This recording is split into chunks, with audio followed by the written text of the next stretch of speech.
सभी श्रोताओं का हार्दिक अभिनंदन। लीजिए सुनिए कमलेश्वर द्वारा रचित कहानी कस्बे का आदमी। सुबह 5 बजे गाड़ी मिली। उसने एक कंपार्टमेंट में अपना बिस्तर लगा दिया। समय पर गाड़ी ने झांसी छोड़ा और 6 बजते डिब्बे में सुबह की रोशनी और ठंडक भरने लगी। हवा ने उसे कुछ गुदगुदाया।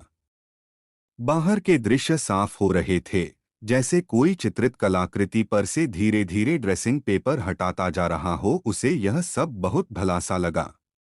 उसने अपनी चादर टांगों पर डाल ली, पैर सिकोड़कर बैठा ही था कि आवाज सुनाई दी, पढ़ो पटे सित्तारम सित्तारम। उसने मुड़कर देखा तो प्रवचनकर्ता की पीठ दिखाई दी। कोई खास जाड़ा तो नहीं था, पर तोते के मालिक रुई का कोट जिस पर बर्फीनुमा सिलाई पड़ी थी और एक पतली मोहरी का पाजामा पहने नजर आए। सिर पर टोपा भी था और सीट के सहारे एक मोटा सा सोंटा भी टिका था। पर न तो उनकी शक्ल ही दिखाई दे रही थी और न तोता।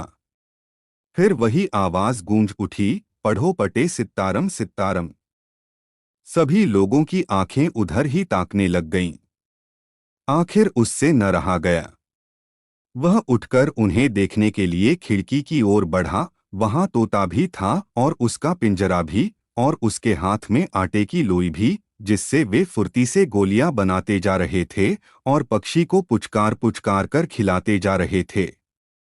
पर तोता पूरा तोता चश्म ही था। उनकी बार बार की मिन्नत के बावजूद उसका कंठ नहीं फूटा। गोलियां तो वह निगलता जा रहा था, पर ईश्वर का नाम उसकी ज़बान से नहीं फूट रहा था। लौटते में एक नज़र उसने उन पर और डाली तो लगा जैसे चेहरा पहचाना हुआ है। वह अपनी सीट पर आकर बैठ गया। दिमाग पर बहुत जोर डाला पर याद नहीं आया। तभी उन्होंने तोते की ओर से दृष्टि हटाकर शिवराज की ओर देखा। अंगूठा और तर्जनी निरंतर एक रफ्तार से अब भी गोली को शक्ल प्रदान कर रहे थे। माथे पर लहरें डालते हुए और आंखों को गोल कर कुछ अजीब निरीसा मुंह बनाकर वे शिवराज को संबोधित करते हुए बोले, शिब्बू शिवराज है न तू? और अपना नाम उनके मुंह से सुनते ही उसे सब याद आ गया। ये तो छोटे महाराज हैं। वे जाति के वैश्य थे, पर कर्म के कारण महाराज पुकारे जाने लगे थे। म्यूनिसिपालिटी की दुकानों के पास वाली इमली के नीचे बैठकर वे पानी पिलाया करते थे। कस्बे की सबसे रौनकदार जगह वही थी। वहीं कुएं पर छोटे अपनी टांगे तोड़े, जांघ तक धोती सरकाए, जनेऊ डाले, चुटिया फहराए, नंगे बदन टीन की टूटी कुर्सी पर जमे रहते। गांव वाले पानी पीकर एक आध पैसा उनके पैरों के बीच उसी कुर्सी पर रखकर चल देते। पैसा पाकर वह सामर्थ्य भर आशीर्वाद देते। जब एक कूल्हा दर्द करने लगता तो दूसरी तरफ जोर डालने के लिए थोड़ा सा कसमसाते, और इसमें अगर कहीं कुर्सी ने खाल दाब ली तो 3-4 मिनट लगातार कुर्सी को गालियां देते रहते। लगे हाथों ननकू हलवाई को भी कोसते, जिसने प्याऊ के लिए यह कुर्सी दी थी। तब छोटे महाराज की उम्र कोई खास नहीं थी, यही 35 से 36 के करीब रही होगी। छोटे महाराज के बाप दादा सोने चांदी का काम करते थे। काफी पुराना घर था, दुकान थी। पर जब बाप मरे तो छोटे की उम्र बहुत कम थी। माँ पहले ही स्वर्ग सिधार चुकी थीं। बाप के मरने के बाद दूर के रिश्ते की एक चाची आकर सब देखभाल करने लगी। फिर बहुत बड़ी सी चोरी हुई और छोटे का घर तबाह हो गया। चाची को तीरथ की सूझी तो छोटे को साथ लेकर चल दी। खर्चे की जरूरत पड़ने पर एक मुख्तार से जब तब रुपए मंगवाती रहीं। छोटे साथ थे सो रसीद भेजते रहे। आखिर जब तीरथ से वापस आए तब 5-6 बरस मकान में और रहना हुआ। फिर मुख्तार ने मूल और ब्याज के बदले एक दिन मकान कुर्क करा लिया, गवाही में छोटे के हाथ की रसीदें पेश कर दीं और औने पौने में मकान झाड़ दिया।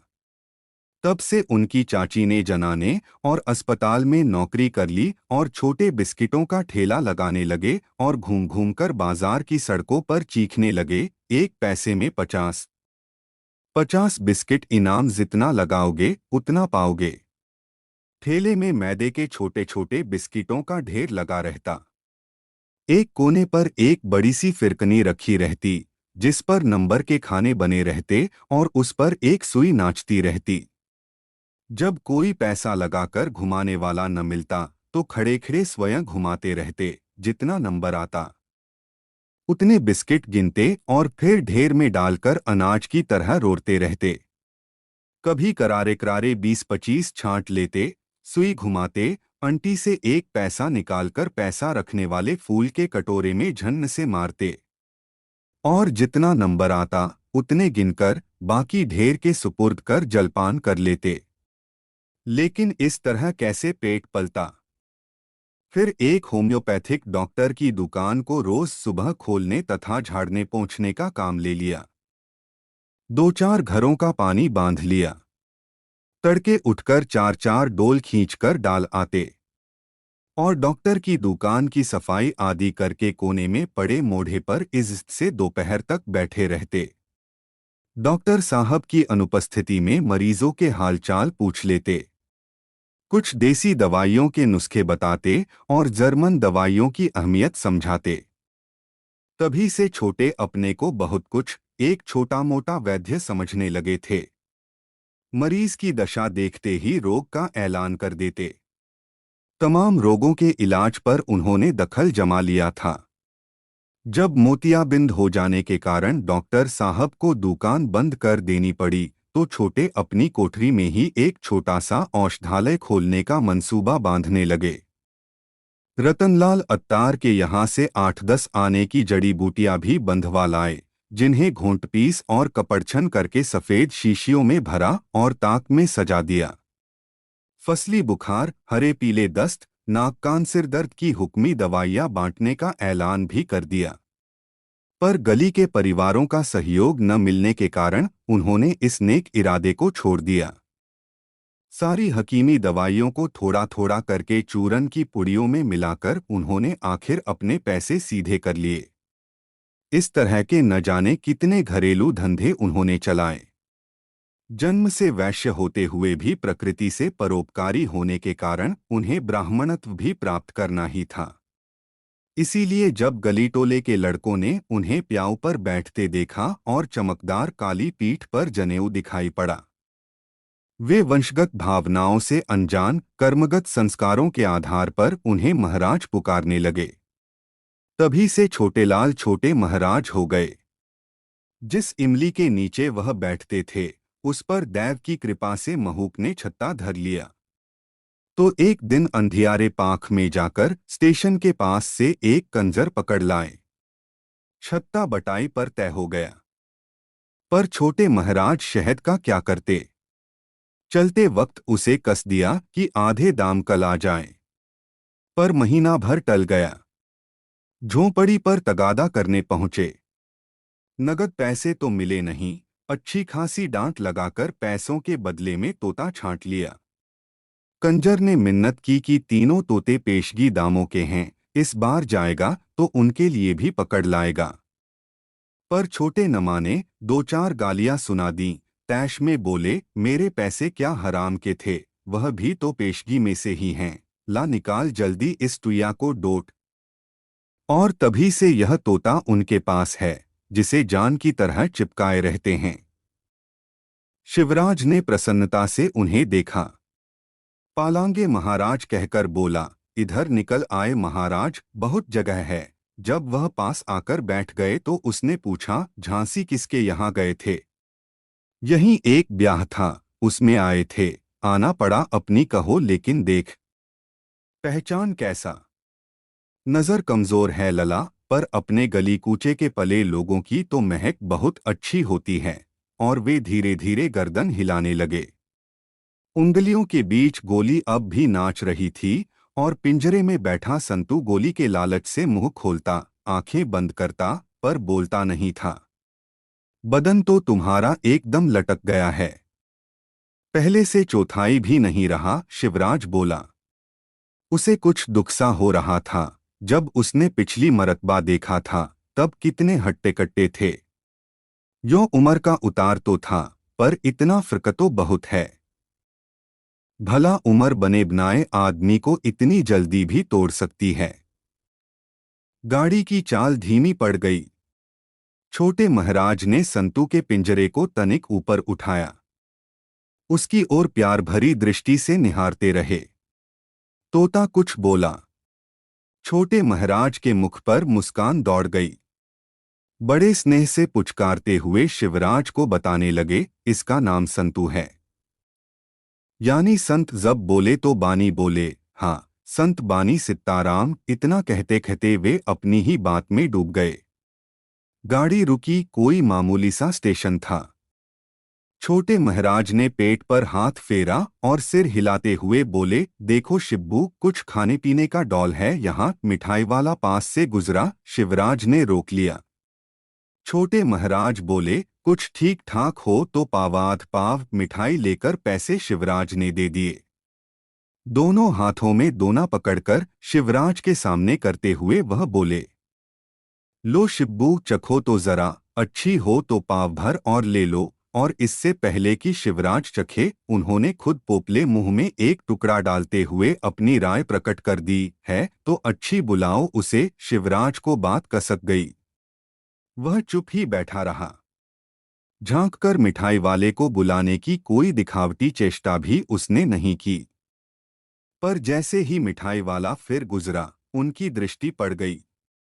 उसे रोकते हुए बोले, हाँ भाई, जरा पाव भर और देना। तो फिर शिवराज की ओर मुखातिब होकर बोले, ले लो शिब्बू, असल में बात यह है कि मुझसे अब कोई ऐसी वैसी चीज तो खाई नहीं जाती, दांत ही नहीं रहे। खोया वोया थोड़ा आसान रहता है। कहकर उन्होंने निष्काम भाव से खाना शुरू कर दिया। पैसे उसने फिर दे दिए।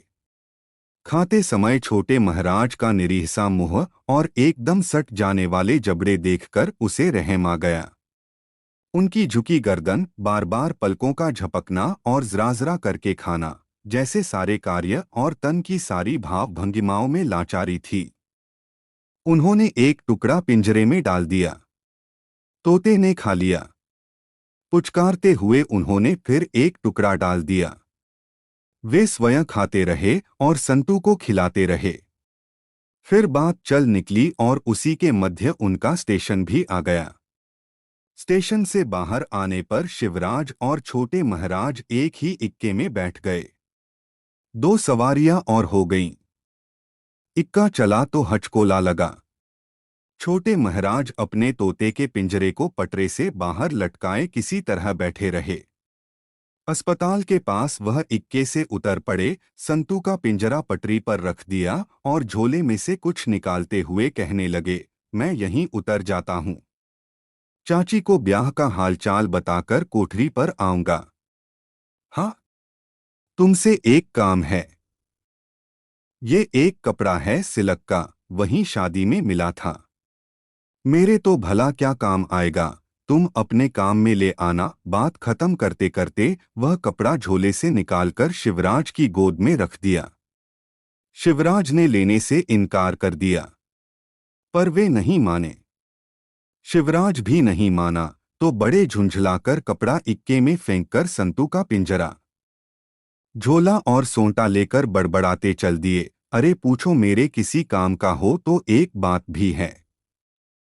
जिंदगी भर में एक चीज दी, उससे भी इनकार, सब वक्त की बातें हैं। रहम दिखाते हैं मुझ पर, तेरे बाप होते तो अभी इसी बात पर चटक जाती। फिर मुड़कर ऊंचे स्वर में बोले, पैसे नहीं हैं मेरे पास, इक्के वाले को दे देना। और वे जनाने अस्पताल के फाटक में गुम हो गए। दूसरे दिन सवेरे छोटे महाराज अपनी कोठरी में दिखाई दिए। देहरी पर बैठे बैठे कराह रहे थे। कभी कभी बुरी तरह से खांस उठते। सांस का दौरा पड़ गया था। गली से शिवराज निकला तो पिछले दिन वाली बात के कारण उसकी हिम्मत कुछ कहने की नहीं पड़ी। सोचा कतराकर निकल जाए, पर पैर ठिठक रहे थे। तभी हांफते हांफते छोटे महाराज बोले, अरे शिब्बू, फिर कराह कर टुकड़े टुकड़े करके कहने लगे, दौरा पड़ गया है कल रात से। हाँ, अब कौन देखे संतू को, डोट बड़ी खराब आदत है इसकी, गर्दन सलाख से बाहर कर लेता है। रात भर बिल्ली चक्कर काटती रही, बेटा। क्षण भर को पलक नहीं लगी। अपने होशवास ठीक नहीं तो कौन रखवाली करे इसकी। अपने घर रख लो, बेफिक्र हो जाऊं। और इतना कहकर बुरी तरह हांफने लगे। गले में कफ घड़घड़ा आया तो औंधे होकर लेट रहे। पीठ बुरी तरह उठ बैठ रही थी। शिवराज अच्छा कहकर पिंजरा उठाकर चलने लगा। तोते को एक बार पूरी आंख खोलकर उन्होंने ताका। उनकी गंदली गंदली आंखों में एक अजीब विरह मिश्रित तृप्ति थी।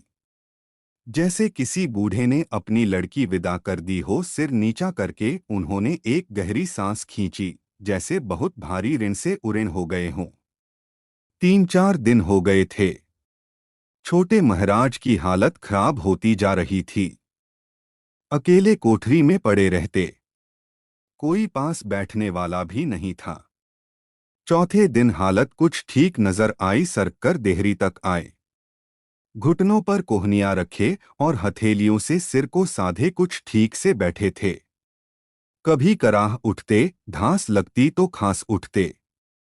पर उनके चेहरे पर अथाह शोक की छाया व्याप रही थी, जैसे किसी भारी गम में डूबे हों। उनकी आंखों में कुछ ऐसा भाव था जैसे किसी ने उन्हें गहरा धोखा दिया हो। उनके कानों में बार बार संतू की वह आवाज गूंज रही थी जो उन्होंने दोपहर सुनी थी। दोपहर संतू की कातर आवाज जब शिवराज के बरोठे से सुनाई दी तो वे घबरा गए थे कि कहीं बिल्ली की घात तो नहीं लग गई। बड़े परेशान रहे, पर उठना तो बस में नहीं था। शिवराज के घर की ओर बहुत देर आस लगाए रहे कि कोई निकले तो पता चले। काफी देर बाद मनवा तोते के 2-3 हरे हरे पंखों का मुकुट बनाए माथे से बांधे 2-3 बच्चों के साथ खेलता दिखाई पड़ा। देखते ही सनाका हो गया। संतू की पूंछ के लंबे लंबे पंख। किसी तरह बुलाकर पूछा तो पता चला कि मुनवा को राजा बनना था। सो उसने संतू की पूंछ पकड़ ली। बात की बात में 2-3 पंख नुच आए। छोटे महाराज का जैसे सारा विश्वास उठ गया। ये लड़का तो उसे मार डालेगा। इस वक्त तबीयत कुछ ठीक मालूम हुई। बड़ी मुश्किल से उन्होंने अपना डंडा पकड़ा। हिलते कांपते शिवराज के बरोठे में पहुंचे और अपना तोता वापस मांग लाए। कोठरी में आकर उसकी बूची पूंछ देखते रहे, पर मुंह से कुछ बोले नहीं। संतू को पुचकारा तक नहीं। शाम हो आई थी। तिराहे पर लालटेन जल गई थी। पूरी गली में उदास अंधियारा भरता जा रहा था। उन्होंने संतू के पिंजरे को भीतर रखकर कोठरी के दरवाजे उड़का लिए और फिर नहीं निकले।